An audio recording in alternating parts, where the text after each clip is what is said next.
whether you're working on the tee, putting the tee up close to the side of the cage and trying to hit it in a straight line down close to the cage line. We do a lot of pipe training. They're power pipe. They're really cool. They're short and they're medium size and they're long. So you have different weights and different lengths. Find a good coach for your daughter. Find a good coach that understands what her goals are, what her needs are as an athlete. We have practice from 6 to 10, Monday night, Tuesday night, Thursday night, and Sunday 8 to 2. And we train in the facility, especially the young kids, are training on the ground balls and the defense. The young kids need the indoor training for ground balls because they're not ready to go out and, see the average ground ball that comes off a bat and get in front of it. They got to get tougher. They got to get their fundamentals right at a young age. People say, oh, we'll come at 15. 15 is too late.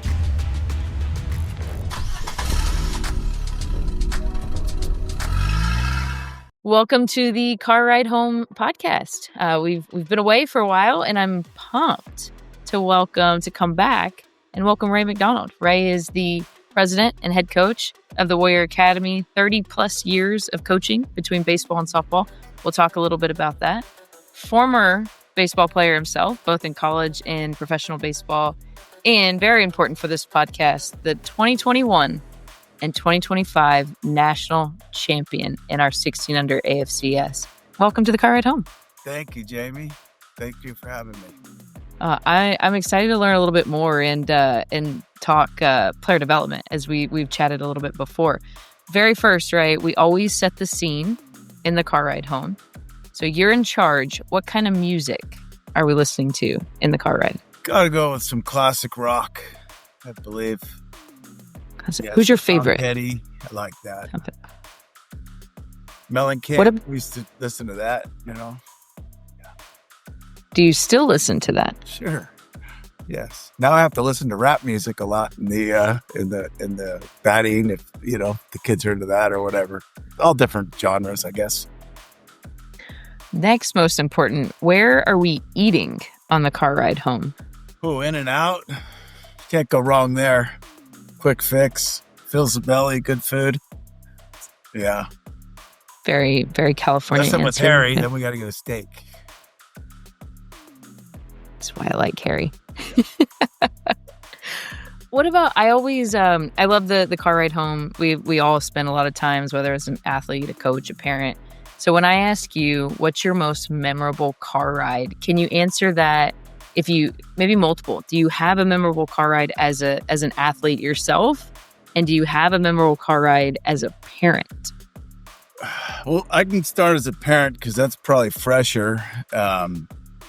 Still early 2000s, coming home from Stockton, which is, we'll talk about more of the mecca of like Northern California softball. Everybody meets there and plays. But if it was a bad weekend, I think, Kelly would probably look out the window the whole way, just look out the window, not even acknowledge me or talk to me. I'd try to be nice and she'd take it as sarcasm or whatever, but it wasn't good. Those weren't good. Then a good weekend, those are always good. Then you get, the In-N-Out and the ice cream and everything else. But I think the car ride home a lot, if it wasn't good, it was staring out the window. Didn't want to really hear Dad talk about much, And then having 4 kids, you learn after a while, you just say, I enjoy watching you play. Whether they're 4 for 4 or 0 for 4, I just enjoy seeing you out there. And then they learned that was sarcasm, or they thought it was. If they had a bad game or a good game, they knew, right? How long did it take you to learn that? What? Probably when my first daughter was 15. That's when you realize everybody out there is a ball player. And the chips fall where they fall. The college coaches make the decisions on, I really like that kid. It's no more my kid's better than your kid, or you have that enemy kid, or there's no more of that. That kind of goes out the window with the college coaches making the decisions. And in baseball, the professional scouts making the decisions. What kind of, because you coached your daughter, you coached your son. How were you in balancing being a coach and being a dad? Did you turn it off, turn it on, or was it kind of coach all the time? How'd you balance that? Difficult. Anyone who says that's easy is I don't know. It's not doing it right, probably, because it's extremely difficult to coach your own kid and have great athletes around her. Focus on the team when your kid's 0 for 4.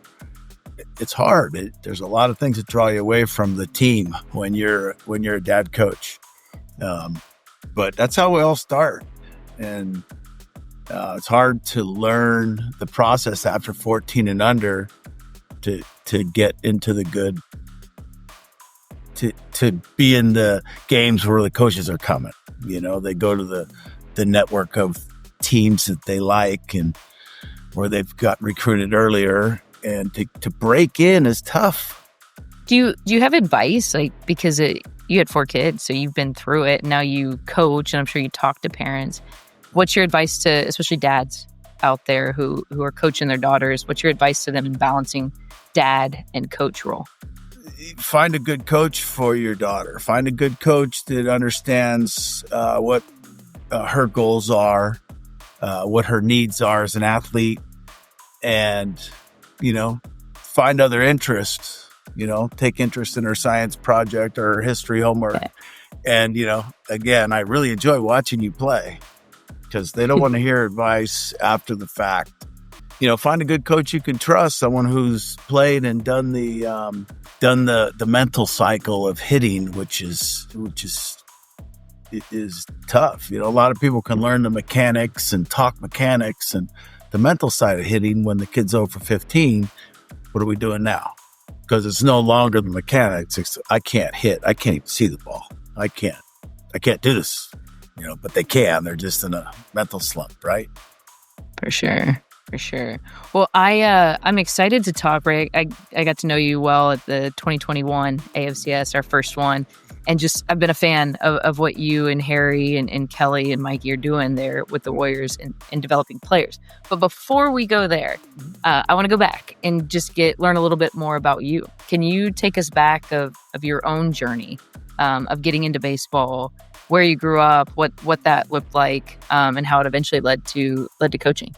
Well, I was born in San Francisco in 1964.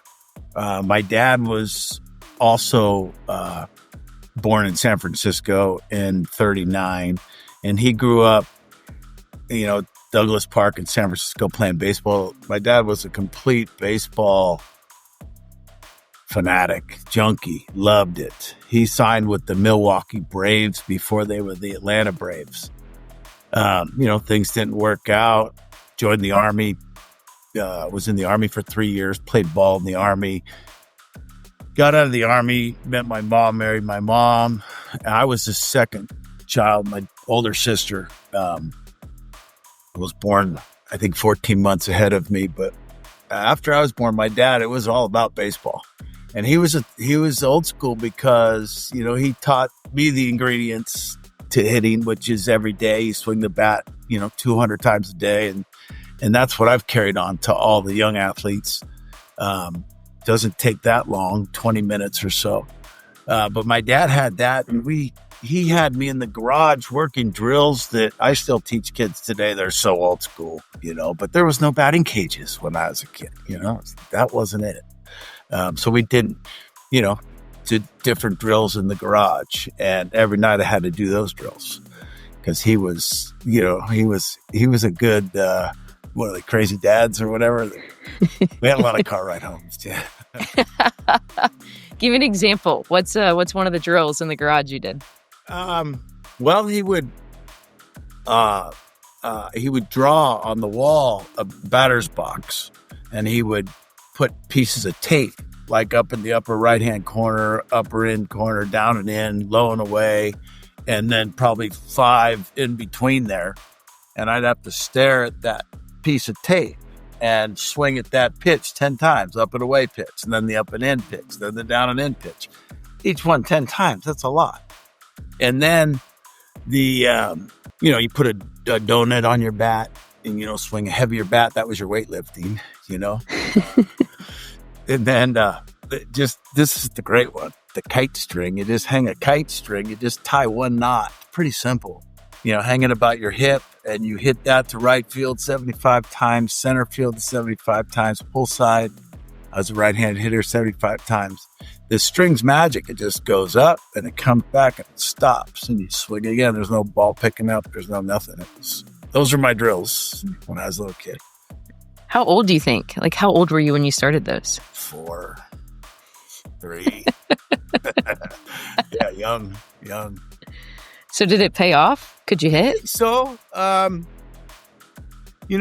my dad probably recognized I was probably similar to him, where I don't know if it's ADD or whatever that is, where I couldn't listen in school. That didn't interest me. I couldn't pay attention. And he started a business when I was like 10 or 11, a trophy and awards business. And he taught me how to cut columns and drill press. So we got into that. Then we hit more. And so the mixture of learning a business and knowing how to hit made me feel comfortable that I can go to college. I should have studied harder probably, but the hitting was good. What'd you play? What position in college? Third base. Yeah. So then you play for 4 years and then get drafted? What is that like? Sarah High School, same high school that Mickey went to as well. Pretty cool. As a dad saying that. And then I went to junior college for 2 years and then to University of San Francisco. I hear you had a pretty famous high school teammate that could hit a little bit. Yeah, Barry Bonds. He was really good. My dad would tell me, you know why they walk him to pitch to you, right? Explain that to me every morning. You're not very good. He's very good. You're not good. That's why they walk him. Where'd y'all hit in the lineup? You hit right after him? Yeah, 3, 4, 4, 5. Yeah, always. Yeah. Tell me what high school batting practice with Barry Bonds was like. Oh, shit. Well, just when he was coming out of basketball, like if he's coming out of basketball and he has high tops on and the shoes weren't tied, he'd come out and he'd kind of look around and, he'd get up. It was pretty good. He'd go a long ways. I think he practiced a lot. His dad probably really worked him hard in his fundamentals and stuff. Batting practice with him, the ball went out of the park, foul pole to foul pole more than anybody else. And, he's really good. You know that. He's really good. That's what I can only imagine with those conversations. Fast. Yeah. Ball player. So, Ray, you're done playing, or maybe you're still playing and have kids. What first introduced you to the sport of softball? What was that introduction? Well, I have 3 daughters. So my oldest daughter, Kelly, she was, good athlete. You could tell running around. She was a good athlete. And, my background, we're going to hit some balls, So we started hitting. I used to put the socks up on the tee and she'd hit them into the drapes, just in the house. I'm watching the game or whatever. We'd just be playing. And funny story, just a local rec league. Start there when she's a little kid. I never forget, they said the team that wins the league, the coach is the all-star coach. No. My kid's 8. It's 10. Right. Now they had it all rigged. They knew who the winning team was going to be. They had the best players stacked, now that was a rec league. But we ended up winning the league. And Kelly made the all-star team. And the rules were that I was supposed to coach the all-star team. But I didn't care. I didn't really need to coach the all-star team. I had 3 other kids, whatever. So they said I couldn't coach the all-star team because I was too mean. Yeah, I was too mean. They're too mean. Because I didn't let them wear sweatshirts in the field. I wanted them to wear numbers in the jersey, so I bought them like long sleeve shirts underneath their jerseys. But anyway, that was just back then. I'm not like that, But so I ended up coaching the all-star team. And that was back when there was it was the B League. And so we went to Springfield, Missouri. Unbelievable. My kid's 8 years old. We go to Springfield, Missouri for the national tournament, right? Looking back, it's crazy. And we went 2 and out. It was the first time I ever seen a kid wear a face mask hitting. And that's when all the kids wore shorts then, And then the one team, it was PQ Lightning. They ended up winning that tournament. I watched all the way to the end, and these kids were diving, and they were, slapping, and they were running, and they were more athletic. They were trained better. So got right home, we're done with recreation ball, right into the real stuff. And started training them harder and started training them what I saw they're capable of doing, diving, and coached them just like you coach any athlete. And they got better. It was a lot of fun. When did you first learn? What was your introduction to travel ball, to clubs? Like, how did you take her and create your own team? Did you find right then an we got organization? back? We created our own team. We created a team, and we went out and we started playing in Stockton. And back then it was Jolene Henderson, Kalani Ricketts, Michelle Gascoigne. I mean, that was the final pitchers every weekend, and that was Kelly's class, And then I ended up coaching Michelle Gascoigne. She was great. They're pretty. It's a pretty good group of pitchers. And it was condensed. Now you go out there, there's 35 teams. You go out there and there was 8. You knew every pitcher. You knew it was war. But it was great times. Those are the old times. What then led you you? Into softball, you're just addicted to it. It's way better than baseball, managing it for me. What led you then to originally you were the Nuggets? Is that right? The Nuggets and then West Bay Warriors? How did that transition go? Hal Barbaro started the Nuggets. And he had a restaurant in town, and I played golf with him with my father-in-law. And he used to tell me all about the kids on the team, Chelsea and all the Nuggets that went to Cal that won the national championship. They were his team. And I'd go watch them practice. They were awesome.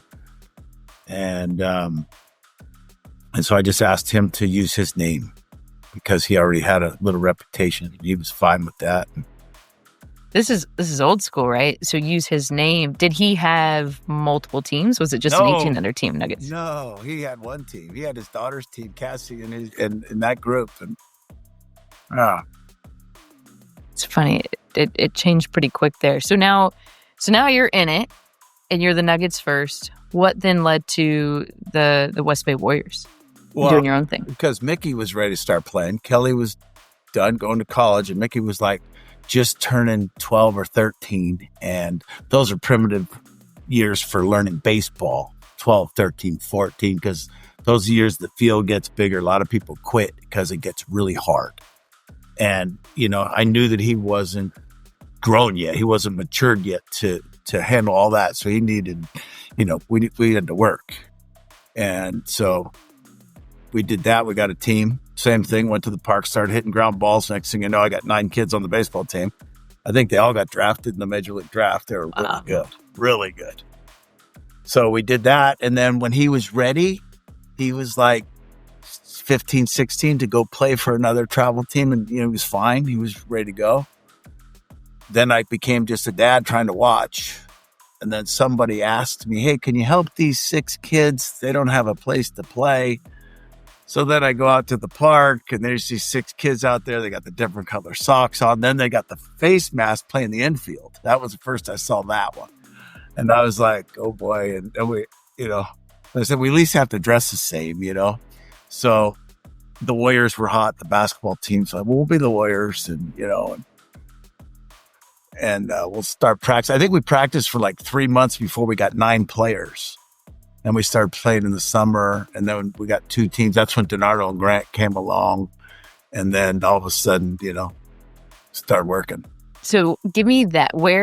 Megan Grant, Olivia DiNardo, 2 legends in travel ball, great careers in college, 2 Alliance All-Stars as well. When did you first see them? When did they start coming over? How did that happen? You want to do DiNardo first? Let's do it. Yeah, she was... saw this kid. I just saw her. First, I saw her with the bat in her hand. She's 11 years old. Whack! It's just a different sound. Bump! And the ball goes flying. And again, I was like, holy crap. And then we went to, so I didn't say much, right? And then we go to catching, and she's throwing me the ball. And then, immediately we became best friends through bantering, and she's just the greatest, super, super kid, you know? And then she learned how to call pitches. She called pitches through the whole National Championship series, won it. I mean, just a brilliant brain, you know? She has a little bit of arm trouble right now, so she's forced to DH, but great kid. And then Megan, so I'd always tell Olivia, because she was so good, you know, she was better than everyone. I said, hey, there's this kid coming that's really good. He'll take your spot. You know, she's really good. Yeah, I had no idea who Megan Grant was at this point, right? I just kind of gave her this. Just prodding. In comes Megan Grant one day, walks into practice. I'm like, hey, here she is. You know, I pointed. And she looked at me like, whoa, you know? So it was great, you know? And then Megan just, you know, worked her tail up. That kid's work ethic is off the chart. No one understands how hard that kid works to be the best hitter in the world. And super, super kid. What a heart on, you know, great heart on that kid. It's awesome. What, let's do it. Let's dive into player development, because clearly you guys, you said Megan works, you work, and you've ingrained that in these athletes. What's your philosophy when you're working with these youth players, especially around practice and training? Like, well, a lot of what does that look like? Show up every day. We make ourselves available every day. And it's important for them to show up every day if they want to get obsessed with it to be really good. Because to be really good, not too many happy hitters. I don't see, you know, if they're, you know, if you're a happy hitter, you're not hitting enough, and you can be better. So these kids really work hard on a daily basis. You know, our availability and their availability to come in and work. We see a lot of doors. They start like doors where they just swing, open, close. You swing the same way every time, you know? So you have hitters and you have doors. So we try to teach them how to hit a high ball, which is a lot of people are susceptible to, and it's a rise ball league. I believe, you know, 90% you've got to stay above the rise ball. And a lot of people that don't understand hitting or whatever, they're, you know, they're going to hit ground balls. Ground balls are terrible. You got to hit home runs. Well, got to hit it. Got to hit it hard. You know, we talk about hard hit balls are wins, right? Just hit the ball hard. Can't aim them. Hit the ball hard. Some are going to go out of the park. Some are going to go on the ground, but some are going to be line drives. So with that, you know, we work on the rise ball a lot. We think that's first. You know, that's first. You got to be able to stay above it straight without going down and up. And then once you get that, then you work on the drop ball, which is probably people run a cross drop ballers like our Lila. You can tell they have rise ball swings and they're swinging over the drop ball. And they can tell they work on the rise ball, high rise ball, you know? So it's interesting. And then you have to understand the other pitcher, what you're facing. You have to understand what we're up against. We got a rise baller or a drop baller. Then some have both. We run across a couple of those that have both. You know, it's fun. It's fun. It's a puzzle. It is. Are you a drills guy? Like, go back to you in the garage doing drills. So when you're working with hitters, are you mostly drills? You getting live reps? We can do drills. We can get into drills. Probably start with a bucket of drills. Probably your first 80, 100 swings are drills, whether you're working on the tee, putting the tee up close to the side of the cage and trying to hit it in a straight line down close to the cage line. We do a lot of that. We do a lot of one hand. We do a lot of pipe training. They're power pipes. They're really cool. They're short and they're medium size and they're long. So you have different weights and different lengths, which really make you control your hand and your barrel through the ball. You know, we try to, you know, get them going straight rather than, you know, any type of up and down stuff before they go to the ball. After the pitcher releases it, we want everything straight, kind of. So it's so fun. And, you know, you've watched so many hitters. It's so like you watch hitters all day, and you can kind of pick up on it pretty quick. And then we have other drills with the blocks and all the 108 training with the resistance, with the upper body resistance and the lower body. Some kids are leaner. Some kids are, you know, I mean, everyone's got a little different gig. Yeah. And, you know, if you've seen it, if you've had the problem yourself, you know, you have a lot of mental things you can correct. And we talk a lot about the mental side. You're going to go for 20 in the summer. You're going to get 30 at bats over a summer. You're going to go for 20. You're going to go for 15. You're going to have that stretch. You're going to have the normal 5 for 15, and you're going to have some 10 for 15s, right? You're not as good as the 10 for 15. You're not as bad as the over 15. And you got to keep cheering. You got to keep in the game. You got to keep playing defense. You know, how many times you see the kid go to the side of the end of the bench, drop her head, you get pulled out of the game. Then you want to pull another kid over there. And then the team destructs. You know, our goal is a lot of the mental side to stay focused when things are bad because they're coming, you know, and if things have never gone bad for you as a ball player, you haven't played long enough. So the puzzle is to get everybody pumped up together, rooting for each other. If you get 15 of those, you're going to have a chance to win a national title. It's fair. That's fair. You talk, clearly the mental side is a big part of it, which is a huge part of hitting. What about approach? Especially you work with young hitters to 18 hitters that are headed to college. Mm-hmm. Is there a difference? Like, what are you telling them approach-wise in games as a young hitter as they get older? Well, as they get older, you know, I think, you know, to really become a good hitter, you got to see the ball deep. You got to see it here. You can't go chase it, you know, be leaning to hit it. A contact not going to be your strongest point. But if you let the ball travel, so we work on inside the ball, driving the ball the other way for a lot, you know, then we work on going up the middle. We don't really work on pulling the ball too much because I think you're going to pull the ball naturally. You know, we work on eye training, seeing the ball. You got to see it before you react to it. You know, as a hitter cycle, as they get hot, we get into that 10 for 15. We're pulling a lot of them, pull homers, and all of a sudden now we're hooking balls, we're chasing bad pitches, we're leaning, and then we got to go back to square one again. Let's let it travel, go to right field. Then we go to right field, back. And then I'm talking about a right-handed hitter, not a left-handed, you know. So you go from, if you're a right-hander, you go from right to left, and then when it all goes bad, you go back to right, you know. It's, the approach goes in circles, kind of. Sometimes. I'm curious because you mentioned great hitter. In your mind, what does every great hitter do the same? Sees. Great hitters have great eyes. So Mickey was in a bad slump. I said, something's wrong with this guy, man. So I fly out to Wisconsin. He's in like A-ball. And I said, we got to go to the eye doctor, you know, so, and he was kind of wearing contacts. So we got the glasses, the prescription goggle glasses. And then he went on a heater. He went like 20 for 30. I mean, you know, mental, whatever, right? In our program, we probably have 10 kids that are wearing those same goggles. We promote it. We can tell if you can't see. After we hit with you for a while, you can't see, man. Go get your eyes checked. And any help you can get to see, the better. Do you do, I always ask this, like, I'm so interested on vision training because I didn't really do it until I got to the pro league. What do you do specifically, especially with young hitters? Do you have good like drills, like vision drills? As a kid, and I'll bring it on up. My dad was on this stuff, and he'd make me sit in the car driving and stare at signs and just make my eyes move with the sign and keep my head straight, and then do the other side. You know, just strengthen them that way. You know, and then there's these things I bought on there for my kids. They had lights, and they had to follow the lights with their eyes and just going back and forth. This eye training. I mean, I'm crazy, but that's what I did.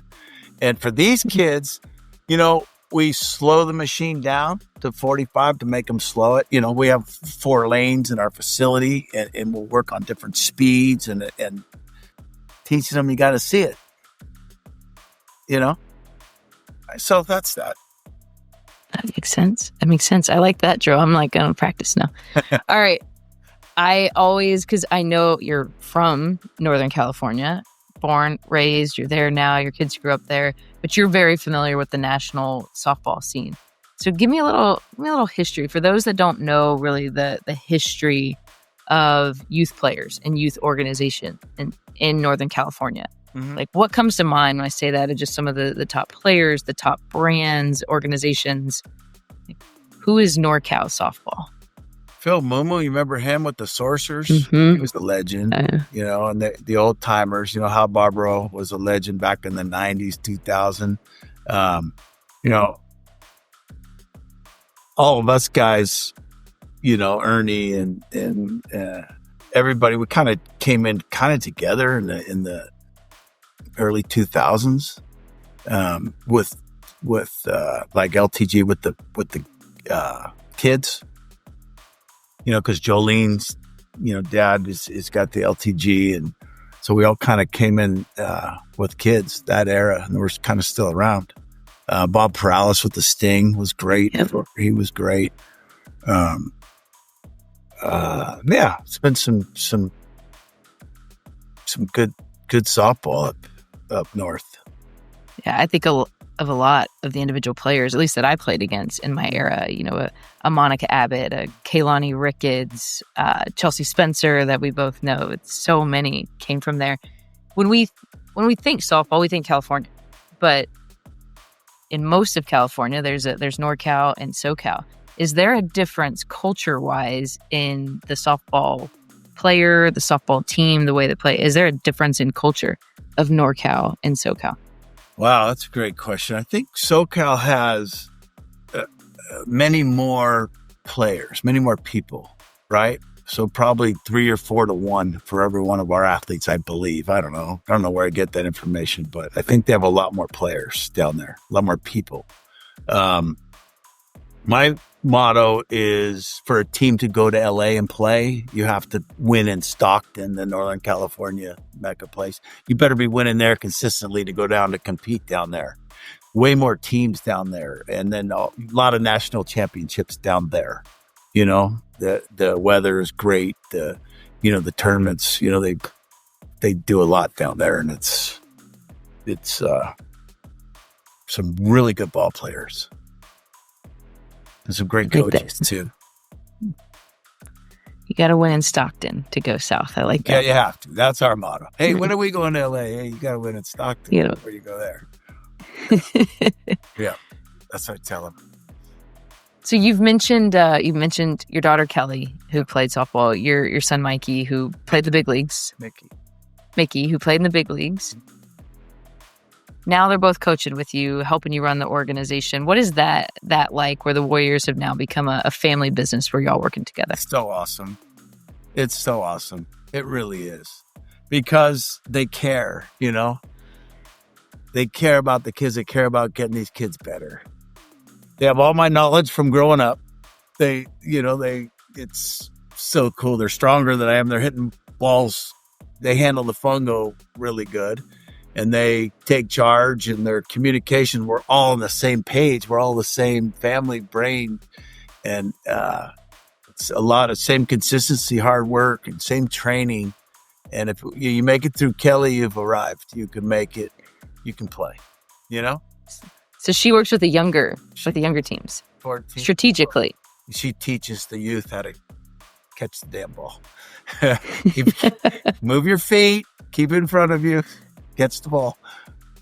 So she sets the standard, and then Mickey's got high standards, and all of us make sure they're all having a great time, cheering, loving each other, and that's the game. It's all team. It certainly is.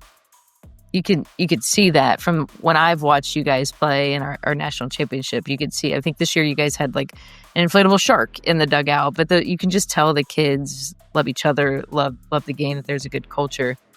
Tell the story, because you weren't coaching the 16U team, right? You weren't in Indiana, and then all of a sudden they go on this run. They're in the Elite Eight, and you come to Indiana. Can you tell that story?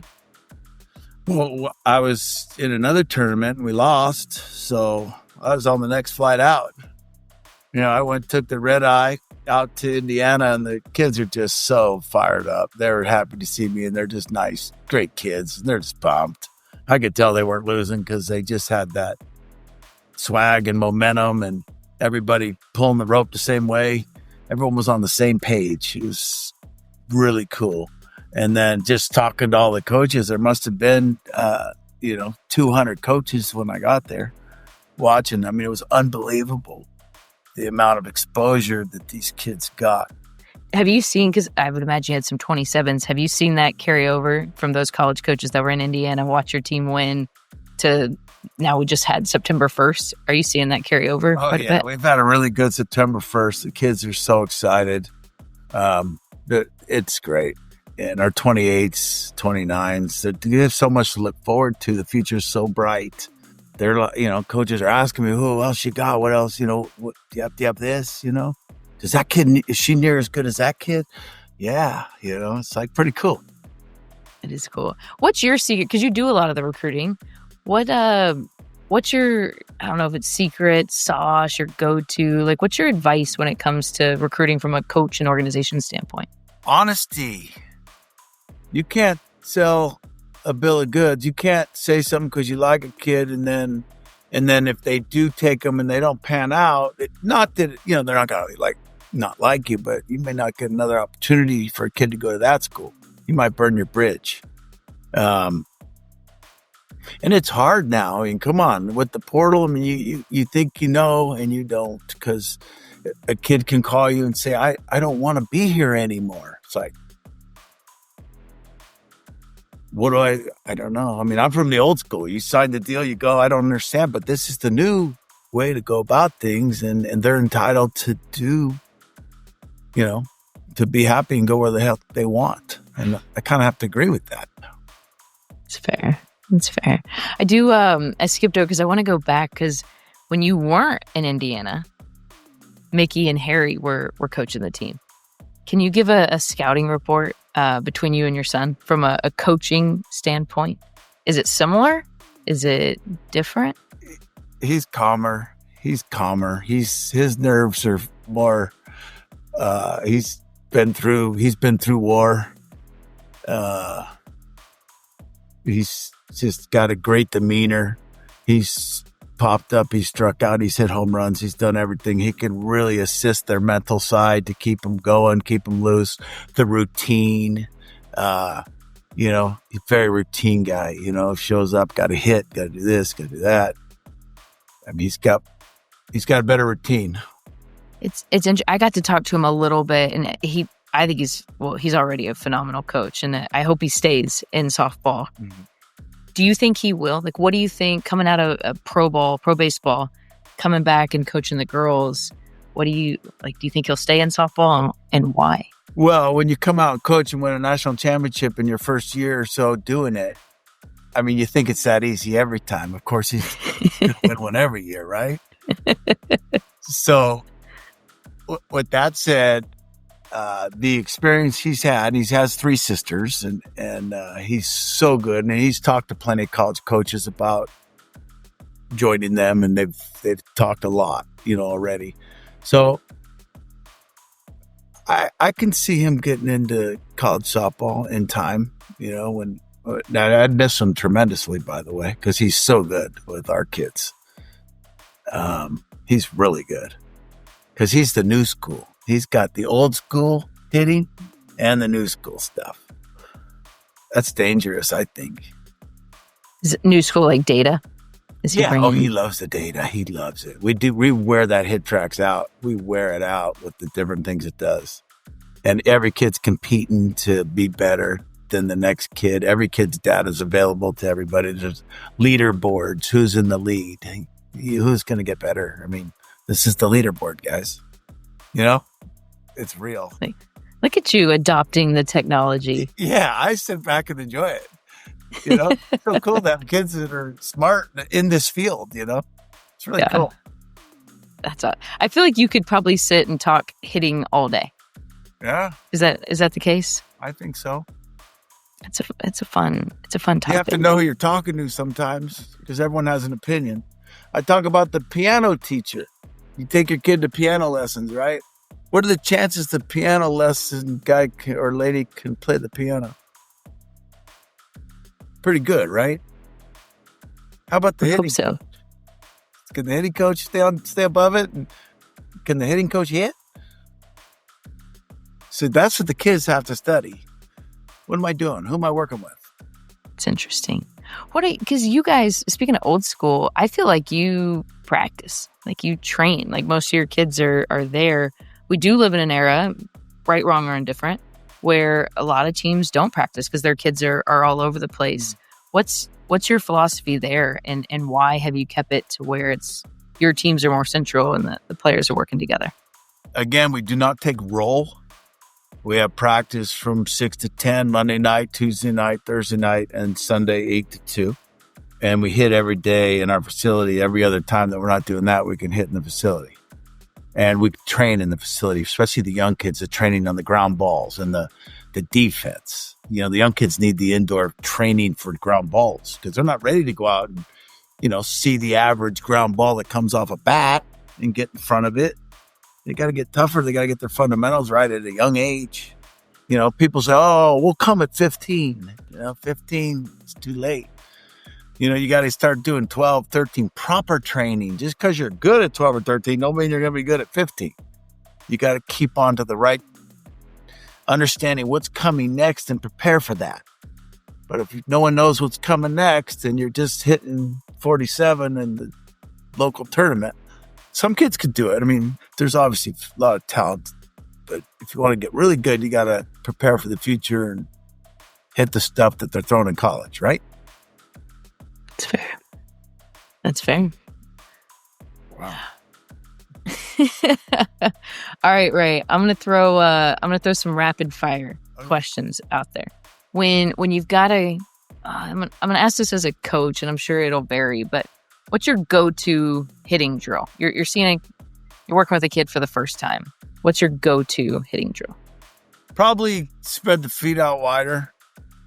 Sit on your backside a little bit and coordinate your backside of your body going to the ball and letting it travel. And using your back elbow, your back hip, back knee, just kind of strong front side, kind of just getting to stop action and driving the ball to right center as a right-hand hitter.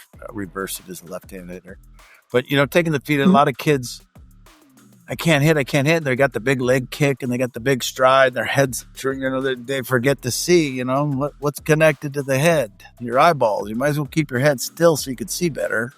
You might as well keep your eyes straight so you can see better. You know, if you do this, you can't see as well as if you're straight. So, I mean, just some fundamentals about seeing the ball and seeing it deep and staying above it and putting the barrel on it and hit the ball hard. Not that hard. It's very hard. Perspective vision. You know, the first time I realized, like, I was doing this, somebody called it out. I'm like, oh, that makes sense. Like, why would you tilt your head? Change your eye level there. Yeah. Simple. Yeah. Somebody had to call it out.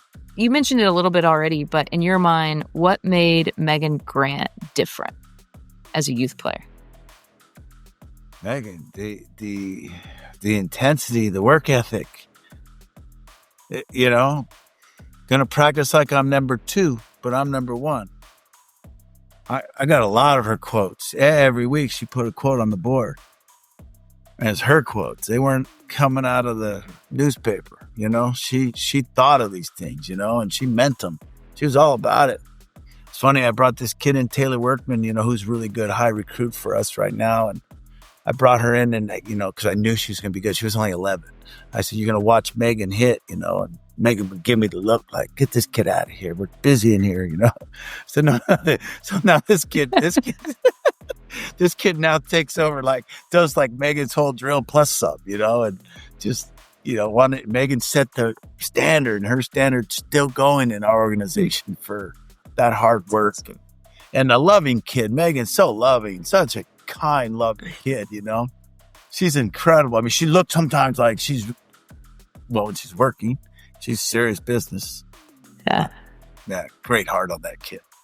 What was going through I know you're watching the game when she hits the tying home run against Tennessee in the World Series. Oh. Can you, like, what was Coach Ray doing in that series? I was driving home from a tournament in Stockton, so I saw it on my phone as I was driving. And I was just hoping, please don't take this away from her, this moment. Please don't take this moment away from her. You know, that's what I was just, please don't take this moment away from her. You know? And she told me she blacked out and all that kind of stuff. And I can imagine all the excitement. She hit that ball a mile. A mile. So clutch. Yeah. Just, and they didn't take it away. And they ended up losing the game. But, man, that's a real special kid right there, Megan. You got the luxury to work with her, too. I love her. Yeah. Huge fan. Huge fan. Me too. So besides the players that have played for you, Who is the best travel ball player that you've ever coached against? Who's first that comes to mind? Wow. Hit you with the deep one here. Not deep one. I like the girl this year, that kid Parker going to Oklahoma. Oh, yeah. I mean, I don't know what her career is going to look like, but man, could she play. I was impressed with her. But like over the years, I mean, Kalani Ricketts was something else. I mean, that kid hucked it. She was probably throwing 70. Now she's recruiting. Now she's taking getting our players. It's great. Now talking to her as a player is amazing as a coach. But yeah, left-handed, she'd throw 73 back in 2006, 7, 8, 9, 10. She was hucking it that hard. That was unheard of, right? Oh, I remember her as like a 16U player. She could hit too. That's a good one. But there's been obviously a lot of them. I don't know. That's a good one. Who do you, in current, past, like as a coach, who do you study? Who do you learn from? Like, are you a reader? Like, how do you learn? I like the motivational, YouTube motivational things. Nick Saban and Belichick and those guys talking. I love that kind of stuff. Steve Kerr's great with the Warriors here now. I like listening to him talk. I love listening to John Gruden. He used to be one of my favorites. I don't know. I like listening to coaches talk, and then any type of motivational people on YouTube. I spend my time, maybe an hour a morning listening to that stuff to get me fired up for the day. I like it. What's you went baseball, softball, back to baseball. What's the biggest difference in the game that attracts you more to softball? Softball's faster. It's easier to manage. A lot more hustle. No pickoff plays. More strikes being thrown. Pace of play's better. Hustle's better. Enthusiasm's better. People want to be there more. Girls. What could baseball learn from softball? Wow. Get in there, get ready to hit. We don't need the stepping out and the 12 warm-ups and they're trying with the pickoff plays. I think they limited it to 3 or whatever. To speed up the game. I think they've done a good job speeding it up. It's fair. That's fair. Well, in my last question, and the Warriors are, off the top of my head, I think one of 3 organizations that have multiple national championships in the Alliance. We've only been around for 5 years. So Warriors, Bombers, and Batbusters. Yeah. Nobody's done it. Nobody has 3 yet. What's next for the Warriors Academy? What's next? Beating Scott and Mike. That would be great. They're really hard to beat. They're really hard to beat. They're good. Yeah, that's next. What about for the entire organization for you guys? What do you mean? What's your question? Like, what does the Warrior Academy look like in the next 3 to 5 years? Like, what do you get? What do you want out of that? I think very positive at every level. Where our enrollments are all-time highs, and our dedication to working. We have like 16 coaches in our organization. And these kids they're accessible to come in and work at any time, and they're getting their work in. They're getting stronger. We have a weight room in with our facility. These kids are just getting bigger and stronger. I'm noticing. We've only had our new facility for like 6 months, and these kids are already, you can tell. So bigger and stronger athletes, I'm going to say, is the future for us. And the path is paved for these kids to, play in front of any coach they want to. We've been around a long time, so you know a lot of people when you do this, right, Jamie? It's fair. That is true. Out their lives get really, really helped, and they're all of a sudden they know how to go out and fight for a job in college. They know how to go work. I've got 35, 40-year-olds that played for me that are millionaires right now. They're just same work ethic. I show up every day, coach. I don't know. That's fair. That's fair. Those are those lessons that we take into life for sure. And like I said, I've been a fan of what you guys are doing up in Northern California. And I'm excited to have you and actually get to chat. And I learned all kinds of fun things. Little peek behind the curtain, Coach Ray. Thanks for joining us on the car ride home. Thanks, Jami. Hey guys, we hope you're enjoying the Car Ride Home podcast. Hopefully we're filling the air and making your car ride home a little bit more enjoyable. Please be sure to subscribe to our podcast on Spotify, Apple, or YouTube, and leave us a review. If you have any special guest or requests that you'd like to hear, or have us bring a guest or a story onto the podcast, shoot us an email, info@thealliancefastpitch.com. We'd love to hear from you.